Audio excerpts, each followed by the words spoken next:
The Nilesh Shah from Envision Capital joining us right here in the studios to talk about exactly that. Nilesh, hi, good morning. A very happy new year and sadistic pleasure, Anisha and me and Sneha are not feeling all that bad considering you've also woken up, gotten ready and come to our office. Well, Happy New Year to all of you all and Happy New Year to all the viewers. May 2025 be as good or even better than what the last few years have been. So on that note, yes, I think we start off on a good note.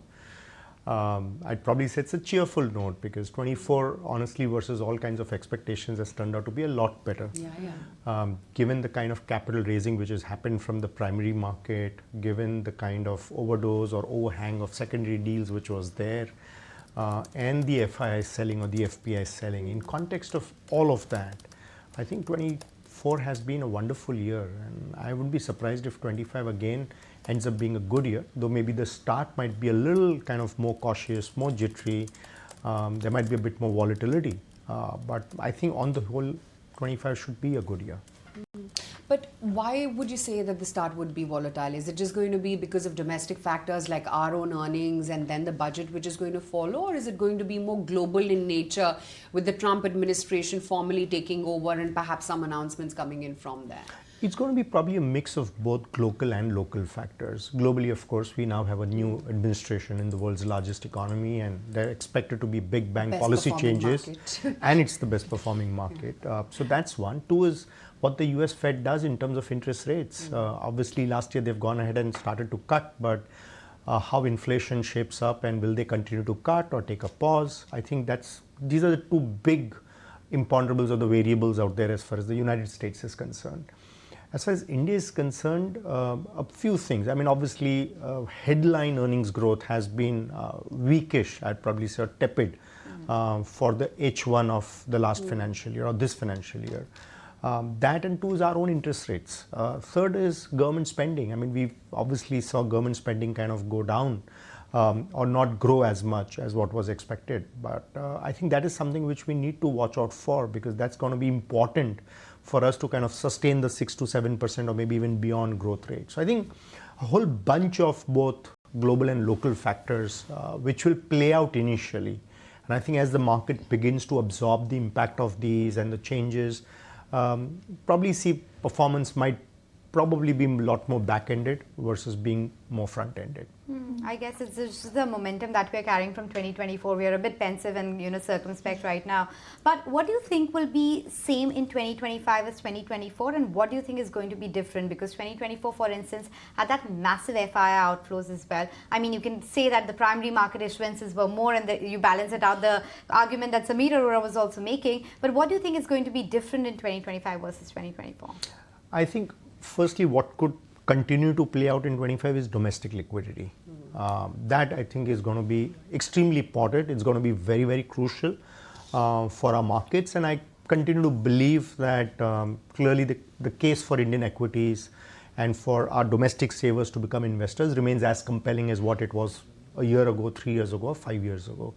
I think that's something which is a long-term theme. The whole financialization of savings is something which will continue to play out, and therefore 25 will continue to be the same. Second, in terms of what will continue to play out will be essentially the government's focus on fiscal discipline. The path of fiscal consolidation will continue, which augurs very well for financial markets. What could be very different is maybe some of the large caps, which have honestly underperformed, for the last year or 2 years. Maybe there might just be a kind of a comeback, especially if FPIs and FIs stop selling and probably start to buy.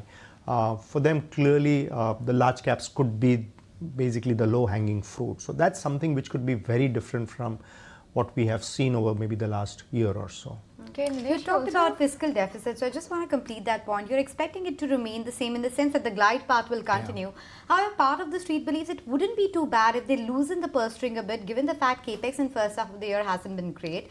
The entire economy in the sense of the middle level and the mass segment is a bit weak right now. And it wouldn't be too bad if they loosen their purse strings and let go of fiscal deficit for a year. Yes, but these are situations which are always very, very tricky.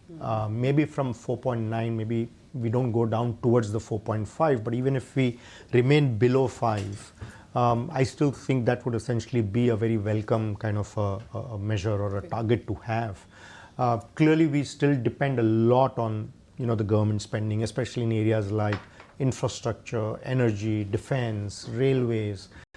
These are really some of the big impact sectors, and clearly it has to be the government which will have to take the lead or remain in the lead, be the Pied Piper, and continue to ensure that based on its own investment, the private sector tries to chip in.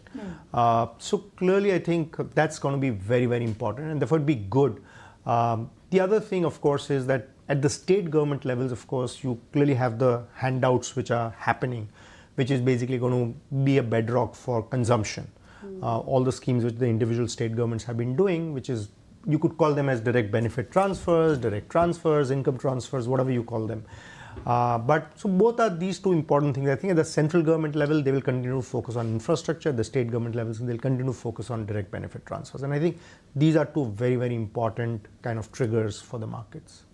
Nilesh, you also touched upon government spending. So that's what I wanted to ask you. The big event in the first half of this year now is also going to be the union budget. Do you think on the back of some announcements that we're expecting to hear in the budget, the likes of your defense, capex, infra-related stocks could do well or rather outperform the usual defensives like your IT, pharma and consumption? I still believe the infrastructure, the capex, the capital goods space will continue to outperform, notwithstanding the fact that they still enjoy premium valuations compared to the large cap IT or the large cap defensives. And that's purely because the earnings growth of the large cap IT, large cap pharma or large cap FMCG will probably at best be in high single digits, unlikely to be more than 10% or so. Especially one or two sectors could benefit because of the depreciation of the rupee and the strength of the dollar. But beyond that, the overall growth is not double digit. Versus that, the cap goods will continue to have double digit earnings growth, and that could be a big draw for investors. What about, some of the segments that I remember chatting with you about during the Diwali time as well? BPC was one category that you're very positive on.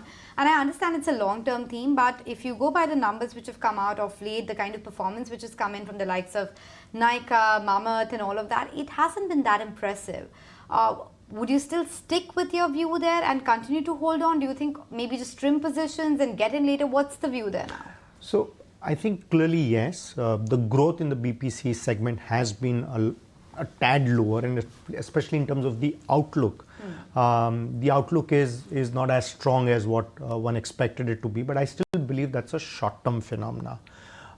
It's a bit of increasing competitive intensity. A lot of the private players, smaller players who are well funded are pretty much out there splurging in terms of their spending on advertising and customer acquisition, which is impacting margins, impacting growth for the leaders. Second is channel mix. Clearly, many of them have relied on the general trade segment versus that quick commerce has essentially come in and pretty much stolen the thunder. And I think most of these product companies are trying to adjust or readjust themselves.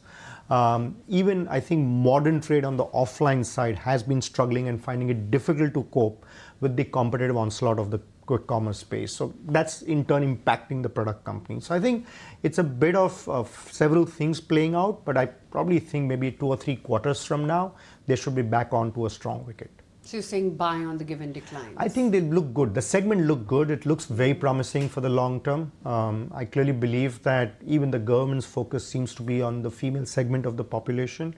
A lot of the direct benefit transfers, which I earlier alluded to, are going directly in the hands of women and the female segment. And that essentially, if you look at it, even a part of that essentially goes into the BPC segment. It will be quite phenomenal. I think the problem is the sector is too shallow right now. It needs Yeah, to absolutely. broaden. I think that's where Yes. it's stuck. But other than that, what about overall consumption? And let's pick on staples first. There is that slowdown. One has felt the heat in the earnings as well. But do you think the stock prices have absorbed all of that? I think the big FMCG companies are continuing to face problems. My view is that they're facing a structural slowdown. Not because we are not consuming more, it's just the way we consume has changed and changed quite meaningfully. So if you look at all the big players in this space who've done wonderfully well for the last maybe 20, 30 years, not just last few years, but the last 20, 30 years, their mainstay has been essentially the general trade. the fact that they have access to millions of, the kirana stores, neighborhood stores, which has helped them to enjoy margins. Versus that, on the product side, you've seen the entry of private labels coming. Second, we've seen a lot of well-funded, smaller challengers out there who are coming out with innovative products. And the third is essentially e-commerce and quick commerce. And with quick commerce guys, e-commerce guys, you're really not in a vantage position. You can't dictate the terms of trade. You have to essentially take the terms of trade as they basically give it to you if you want to essentially remain relevant in the minds of the Indian consumer. So I think they are facing a combined onslaught. Even in good times, they were growing in single digit. With this onslaught, I'd be surprised if they're able to kind of grow beyond 5 to 6%. Margin movements can happen a bit here and there in the short term, depending upon how crude oil prices change or how input prices change, but that's going to be still very, very ephemeral. Structurally, I think that's going to be a weakish place. And on top of that, they enjoy so high valuations. I mean, they trade at 40, 50, 60, 70 times just because they continue to remain capital efficient. But beyond that, equity investors look for growth, and they look for high growth, and in many cases, they look for hyper growth. That's clearly not what the large FMCG company is going to deliver to you. At best, there'll probably be a risk-off trade.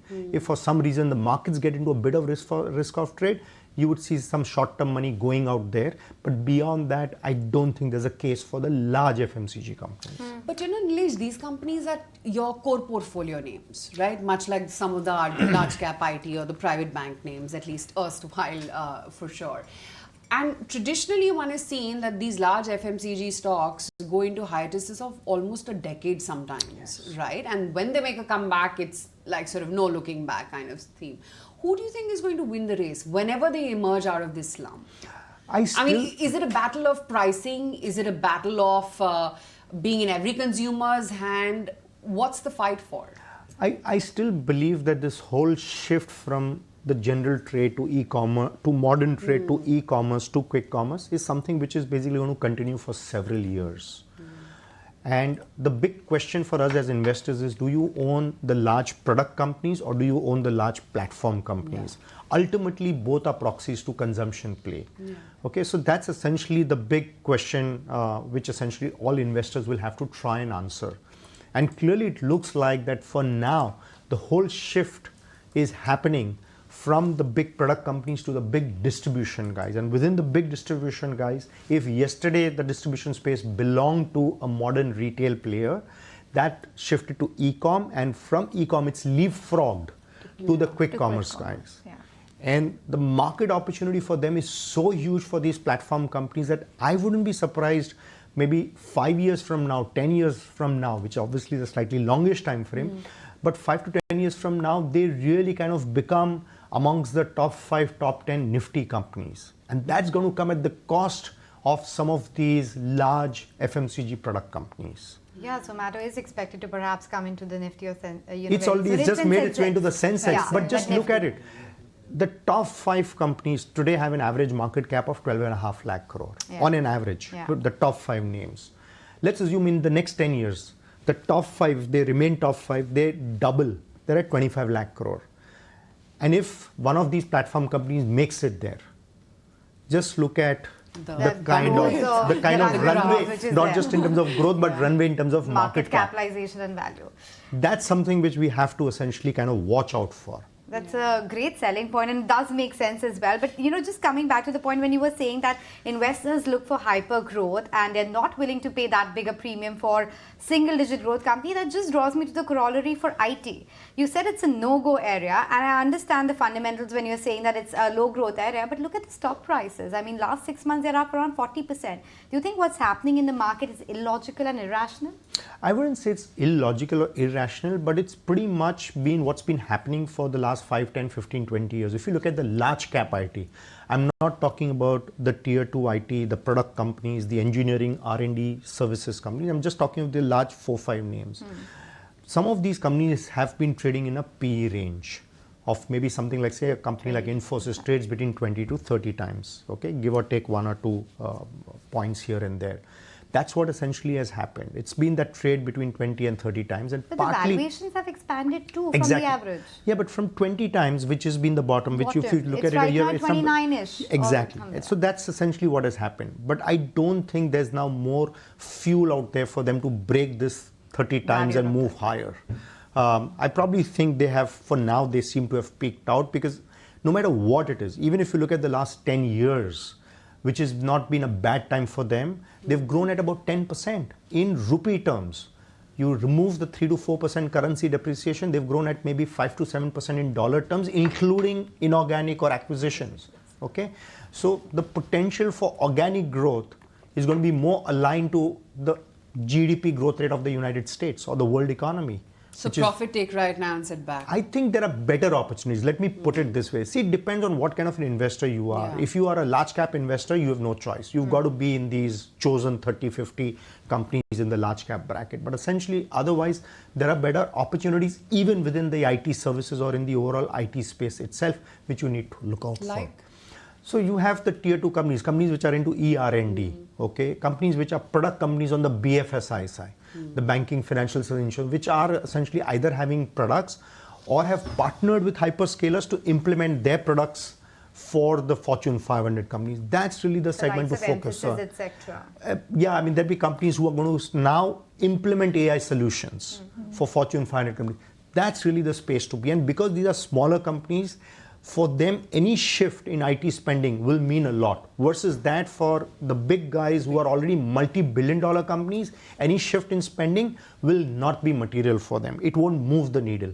Whereas versus that tier 2, tier 3 companies, for them, essentially that could mean a lot. And that's the space to be in. So would mid-cap IT be your bet amid the entire IT sector? Yeah, absolutely. I mean, it has to be the mid-cap IT. That's where growth is better. And mind you, these are also capital-efficient companies. Right. So while the big guys do keep 20 to 25% ROE, but here the smaller companies will probably generate 15 to 20% earnings growth and still be able to deliver you 20 to 25% ROE. So that clearly for now seems to be a better place to be in. Okay, while we're talking about IT, let's also talk about another defensive pharma. We've seen a lot of people going gung-ho over the entire CDMO space. That seems to be the next big trend to watch out for 2025. If you have to play the pharma space, are you going to do it via healthcare? Is it going to be via pure play pharma, diagnostics, hospitals? What's your bet on the entire pharma space? So the pure pharma product space, which essentially is where you're trying to sell in the US, continues to be, I'd probably say, a very unpredictable space. You really don't know in terms of the US FDA regulatory overhang. The CDMO space looks interesting, but is very capital intensive. You need to essentially be able to invest, set up facility, and ensure that your facility remains compliant. And there's always relative uncertainty. But nevertheless, let's see, maybe there seem to be some green shoots of growth out there. But what's really happened in the recent months are essentially IPOs from companies which provide services to the healthcare sector in the US. You have a bunch of companies which have IPO'd themselves, which provide services to either the pharma companies themselves or to the hospital chains in the US. And I think there are about 3 companies which have gone public in the last 6 months or so. That's a very, very interesting space to kind of be in. On the domestic side, for now, it seems to be still the hospital guys who are benefiting. In addition to that, maybe the health insurance companies is an interesting space, and the health insurance distribution companies, companies which have the platform to sell health insurance policies to consumers. That's a space. So maybe these are not direct pharma plays. They are ancillary plays to either the healthcare opportunity in India or in the United States, but these are very interesting set of opportunities. Nilesh, I want to come back to consumption, considering that's one space that you track so closely. We've talked about BPC and staples. But what about this entire premiumization trend? I mean, it got that impetus and that fillip post-COVID, but how long can it really last? And do you think the slowdown that you're seeing in rural, in the urban poor, the distinct between the haves and the have-nots, could that rub off on the premium consumption at all, or are you not worried? No, I don't think. I think premiumization is a structural opportunity. I think it's going to be there for the next 10, 20 years. We're still at $2,500, $3,000 per capita. Yeah. This is an opportunity which is going to basically kind of outgrow everything else till we get to at least $10,000 to $12,000 per capita, and that's not going to happen in the next 5 years. or unlikely it will happen in the next 5 years. Our per capita income is growing 4x in 5 years. Maybe that's a process which could take 10, 15 years. I wish it happens in 5 years. I don't see that happening at all. Yeah, I mean, we're talking of averages and not people who essentially live in Mumbai or that. A select few. So I think Our world. I think on an average, clearly premium, and this is happening in every pocket. Look at alcoholic beverages as a space, right? I mean, 5 years ago, we could not have even thought about the Indian single malt as a category, okay? Look what's essentially where that category has moved in the last 5 years. I mean, that's a category growing probably at what, 35% CAGR? That now the industry itself is calling for different standards so that everybody doesn't say that I've made an Indian single malt. Okay, but look at the kind of strides which the tier 2 alcoholic beverages companies have made just based on this. So it may not necessarily be an entirely new category. Even within the same category, you're clearly seeing premiumization take shape. And look at the growth differential. The conventional alcoholic beverages products are growing at 5% maybe. The premium category is growing at 30-35%. And I think that's really where the opportunity is for investors to really, and again within that, I think you're better off betting on the challengers, because the challengers are more agile, they're more ambitious, they're more aspirational, they clearly have a game plan to take on the big boys. And we've seen it clearly in the alcoholic beverages space, the relative performance. And therefore, premiumization, I believe, is going to essentially play out. And it's not just premiumization, it's also moved towards the luxury end. I mean, within watches, if you look at it, look at the growth of conventional watch segment and look at the growth of, say, the Swiss watches as a segment. Very different growth rates. So, and that's playing out in every product category. And I believe that's something which still has a long runway. And I think it's a global phenomena. I mean, I was just telling them anecdotes from one of my abroad trips that the queue outside the LV store was longer than the cabs. And this is a country where I'm talking about, they encourage public transport. Everyone takes public transport. And I was just shocked to see that. I was like, it's not just in India, it's playing out across the world. Yeah, it's playing. But I probably think in rest of the world, or in at least the developed market, it probably could be more a short-term phenomena. Perhaps. Okay. In India, the acceleration effect has just begun. Yeah. When you move from $2,500 to $5,000, there are many more people who can afford it. In developed markets, affordability is not an issue. It's just better consumer sentiment. And it's a deeper market. Yes, it's just a better consumer sentiment which has probably made those queues much longer. But in India, it's not about that. It's more about the whole universe of consumers who now can buy those kind of products. So it's not just about shift in sentiment, it's also shift in affordability.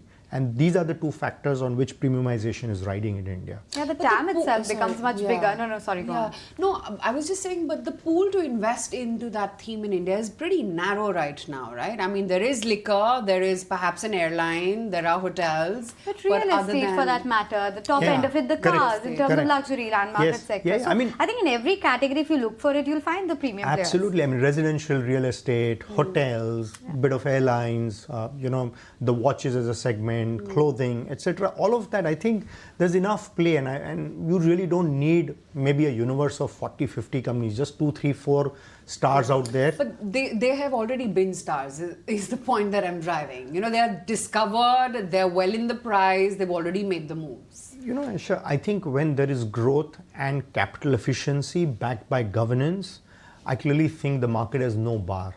You look at say the earlier stars, okay, like as I'm talking more from a stock market point of view, stars. Look at HDFC Bank. It was discovered way back, but probably for 25 long years, HDFC Bank continued, and we would always every year say it's already gone up, already gone up, already gone up. But that going up continued for almost 25 years, all the way back from 1995, at least till 2020, pre-COVID.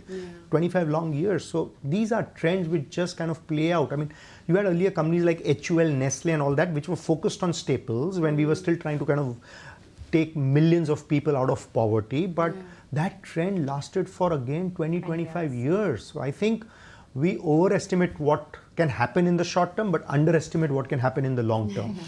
And that's exactly what is happening, that we think these stocks have already gone up 3, 4, 5, 10x, but who knows, in the next 5 years, they could still go up another 3 to 4x. And that's really where the opportunity is. I think spotting an opportunity is start of the game. riding the opportunity is still the more difficult, but the more wealth creating. Exactly. No, I think that's one of the learnings that we need to kind of take forward into 2025, that don't underestimate the long term and overestimate the short term. Before I end the conversation though, Nilesh, just one last question on, you talked about IPOs and some of the interesting ones that you saw. What else have you been dabbling into afresh?